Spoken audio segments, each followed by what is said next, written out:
Ako po si Antonio Isimini, Information Technology Officer po. Ako po si Antonio Salarda Jr., Computer Maintenance Technologist 2. Kay technical team are employees of the Provincial ICT Office of the Provincial Government of Davao de Oro. So kami yung gumagawa ng mga systems and innovations sa mga na-implement na mga systems sa iba't ibang departamento ng probinsya. Marami kaming projects, actually our systems number up to 40. Especially pandemic. So doon talaga nakita on how useful ICT was. During that time, challenge talaga yung team to produce projects to sustain yung online na operations. So on our part, we tried exploring open source technology.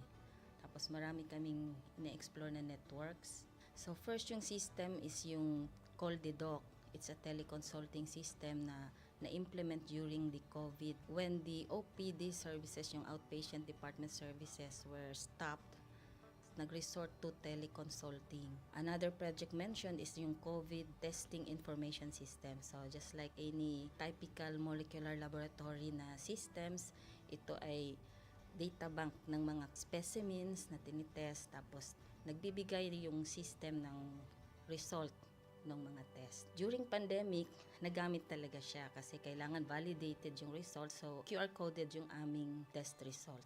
Isang very challenging project namin is yung household profiling and needs assessment. So, kailangan merong list ng mga possible recipients ng bigas, and then wala kaming updated list nun. So, kailangan in 1 month's time makaproduce kami ng system kasi magro-roll out ng survey sa buong probinsya.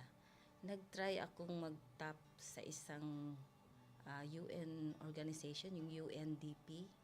Tapos, nag-request ako kung pwede ba kaming turuan on how to do survey using Kobo Collect. And we were blessed, kahit wala kaming formal agreement, no monetary considerations, tinuruan nila kami. And in 1 month's time, na-produce namin yung app. Then after that,